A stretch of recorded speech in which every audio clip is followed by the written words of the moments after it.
What a derby. Real Madrid 3, Atletico 2. And if you weren't watching, let me paint the picture fast. Lookman puts Atletico ahead in the 33rd minute. Vinicius levels from the spot in the 52nd. Valverde makes it 2-1 in the 55th. Molina equalizes in the 66th with an absolute rocket into the top corner. And then Vinicius wins it in the 72nd. 2 goals, the winner, the hero. And then, because Madrid can never just let you breathe, Valverde gets a straight red in the 77th, and we spend the last 13 minutes hanging on for dear life. That is your Madrid Derby 2026. And we should mention, Marcos Llorente's injury had the match paused twice in the first half, at the 10 and 18-minute marks. It was a chaotic, breathless, completely unhinged football match. And somehow, Madrid won it. Hala Madrid. Hala Madrid indeed. But now we have to look forward, because there is no rest. Mallorca away is next, and the fans were already locked in before this derby even kicked off. Let's get into it. This is Ruido Blanco. All right, it is match day tonight. Son Moix and the fans? They are not panicking. They are not melting down. They are in this strange, focused, almost eerie zone of quiet confidence. Eerie is the right word, Maria. After everything we covered this week, the Vinicius curse at Son Moix, the Mbappé doubts, the Valverde suspension, I expected the fan base to be a mess. But no, they're locked in. And honestly, a lot of that energy is coming from Arbeloa, because the fans are absolutely loving what they're seeing from him in press conferences right now, and the quotes are genuinely interesting. One fan, 8 upvotes, which in our world is basically a standing ovation, said, "One of the things I like most about Arbeloa is his strategic behavior. He almost never reveals anything to the critical or anti-Madrid journalist sharks." That's the word they used, sharks. And that's exactly right. If you watch his pressers, he gives you nothing. He smiles, he deflects, he says the right platitudes. And then, as another fan pointed out, he almost sprints out of the room the second it's over. Maximum professionalism, minimum information. That same fan said, and I love this, "It makes me laugh. The way Arbeloa finishes the press conference and almost runs out. He always shows incredible patience and professionalism with the journalists." Madre mia, that image of him jogging out of the press room is very funny. But there's also something deeper in the fan sentiment here. Someone quoted a specific moment from today's press conference, minute 12:24 apparently, where Arbeloa said, "Whoever sits in this chair, I will be happy if Madrid wins." And fans are genuinely moved by that. That line is everything, Tio. He's not making it about himself. He's not playing politics. He's not trying to secure his future. He's just saying, "I am a Madridista, and Madrid winning is the only thing that matters." After some of the ego trips we've seen from managers over the years, that lands. The fan who quoted it added, "I hope things go very well for you with our beloved Madrid." And genuinely, the tone around Arbeloa in the comments right now is warmer than I expected, given where we were a few weeks ago when people were questioning every lineup choice. He's earned it. The City result, the derby win, he's building something, and the fans can feel it. Venga, let's talk about the elephant in the room though, because the squad news for tonight has people talking. Right. Valverde is suspended, straight red against Atletico, and that's a massive hole. Courtois, Rodrigo, Mendy, Ceballos, all out injured. But the big talking point is Mbappé, who is expected back in the starting 11 tonight.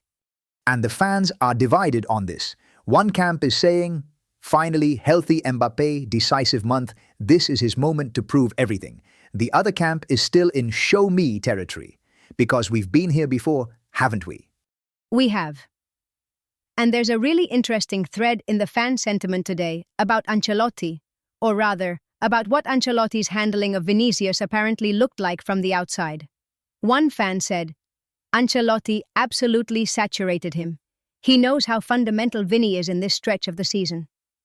Which is a fascinating take, because it implies, look, Ancelotti knew what he was doing, he managed Vinicius carefully, and now Arbeloa has inherited a Vinicius who is peak form and ready to carry this run-in. That's not a criticism of the old manager, that's almost a compliment to the planning. And tonight at Son Moix, which, as we covered yesterday, is historically one of the worst grounds for Vinicius, that form is going to be tested. The fans are aware of the history, but there's a sense of, this time feels different. There's also a sharp comment in the fan data today that I want to address because it touches on something we've been circling around for weeks. One fan said, essentially, that Arbeloa should have made a point about how the media standards that apply to other players should also apply to Vinicius. Yes, and the fan's point was that this would have put the entire Spanish media on the spot. It's the double standard argument. And look, we've covered the Vinicius and Spain media discourse extensively this week, so I don't want to retread the same ground we covered on Wednesday and Thursday. Agreed. But what's interesting is that fans are now connecting that debate directly to Arbeloa. They want him to be the one who calls it out publicly. They see him as having the credibility and the platform to do it in a way that lands. Which tells you something about how much trust the fan base has built in him over these past months. That's not a small thing. Que barbaridad, when you think about where the confidence in the coaching staff was back in January. Right. And then there's Militao. He's back in the squad today, which is a huge deal. Fans are genuinely excited about that. After everything he's been through with injuries, seeing his name on the list again is giving people energy. Although whether he starts tonight or comes on as cover is another question. With Huysen and Rudiger as the established centre-back pairing right now, Arbeloa will have to manage that carefully. But just having him available again changes the feel of the squad. And there's one more thing I want to flag before we wrap up, because it's small, but it made me smile. There was a fan in the comments just saying, Hala Madrid, greetings also from Cuba. And honestly, that's why we do this. That's the whole thing, isn't it? Son Moix tonight, Cuba watching, fans in Madrid, fans everywhere running the same nervous calculations about the same 11 players. That's the madness and the beauty of this club. Vamos, Madrid. Tonight, we find out if the quiet confidence the fans are feeling is justified, or if Son Moix claims another victim. I'm going with justified. I have to. We'll have all the reaction tomorrow morning. Post-match, full breakdown, fan meltdowns or celebrations, whatever the night brings. We'll be here at 7. Hala Madrid. Okay, the fans are feeling it. Quiet confidence, trust in Arbeloa, Vinicius in form. But that Valverde red card is hanging over everything and the fans know it. Maria, you've been in the numbers. What does the data actually say about the whole Valverde leaves, and what is Mallorca going to try to do to us tonight? Let's talk about Mallorca, and let's start with the number that should have every Madrid fan paying attention. Vedat Muriqi has 18 goals against an expected goals tally of 16.5 in La Liga this season. He is not just scoring, he is finishing above expectation, which means he is clinical, he is in form, and he is more dangerous than the raw numbers alone would suggest. 18 goals. That is a striker in the form of his life, and we are walking in there without Militao and without Asensio? Exactly. Huysen and Rudiger will have to handle Muriqi without a safety net, and here is what worries me most. In the Atletico match, Real Madrid conceded 10 successful headers to their opponents. 10. Muriqi is a physical target man who lives off aerial duels and hold-up play. That statistic is a direct warning sign. So Arbeloa is sending Dean Huysen, who has been excellent, don't get me wrong, into a one-on-one aerial battle against the most clinical finisher in Mallorca's history, with zero cover behind him. That is terrifying, Maria. It is a significant risk. My prediction on Muriqi is firm. He will win multiple aerial duels, and if Mallorca score, it will come through him, either directly or from a headed flick-on that creates the chance. That is not a guess. That is what the data pattern tells us. Okay, so we need to outscore them. Madrid can create chances, right? Open play, combinations, Mbappé running in behind. We have the weapons. This is where it gets complicated, Rafa. Mallorca are a deep block survival side. Their most creative player, Sergi Darder, has just 4 assists and 2.1 expected goals across 29 games. That tells you everything about how Mallorca are set up. They are not here to play football. They are here to defend, absorb pressure, and hit you through Muriqi. Fine, so they park the bus. Madrid should still break them down eventually. Unless, wait, how bad was our open play expected goals against Atletico? Against Atletico, Madrid's expected goals from open play was just 0.502, and Atletico press high against a team sitting in a deep block, generating open play chances will be even harder. The route to goal for Arbeloa's side runs almost entirely through set pieces, corners, free kicks, dead ball situations. Against Elche, Madrid scored from exactly those situations, and their expected goals from set plays against Atletico was 2.311. That set-piece threat is elite, and it is where this match will be won. So Arda Güler delivering corners, Rudiger attacking the back post. That is literally our best chance of scoring. I mean, I will take it, but it feels like we are playing a very specific kind of football here. It is set piece or bust against a low block, yes. But now I need to tell you about the number that genuinely surprised me when I ran it. And this is the bold call of the chapter. Samu Costa, Mallorca's defensive midfielder, has scored 5 goals this season against an expected goals tally of just 2.3. Wait, a defensive midfielder has scored more than double what his expected goals says he should. How is that even possible? He is ghosting into the box late, arriving untracked, and finishing.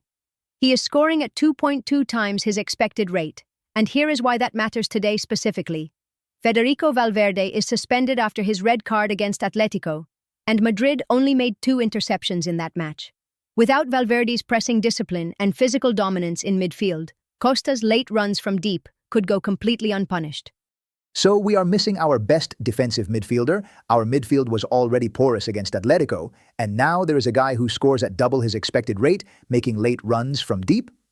Maria, just tell me directly, do we win this or not? Here is my bold prediction, and I am standing behind it fully. Madrid will dominate possession and territory, but their expected goals from open play will collapse below 0.4 without Valverde's energy driving the press. This match ends with a Madrid goal from a set-piece, Güler delivery, Rudiger or Huijsen finishing, and Samu Costa arrives late from midfield at least twice and creates genuine danger. The data says Madrid win, but narrowly, and Mallorca make them suffer for every minute of it. A set-piece goal, a nervous defensive performance, and a Mallorca defensive midfielder nearly ruining our weekend. Suena a Madrid, honestly. Let's do this. So there you have it. Fans feeling that eerie, quiet confidence, and the data telling us exactly why it should stay quiet and nervous in equal measure. Vinicius scored twice in the derby, Valverde won it, and then got himself sent off. And now we head to Son Moix with a midfield gap the size of the Bernabeu. The fans are trusting Arbeloa, and the numbers say trust the set pieces. From Cuba to Madrid, from the terraces to the spreadsheets, we are all watching the same match tonight, holding our breath at the same moments, praying Samu Costa stays in his own half. Tomorrow morning, we will be back with everything, the full post-match breakdown, the fan reaction, whether Maria's bold prediction aged beautifully or spectacularly collapsed. 7 o'clock, don't miss it. Hala Madrid.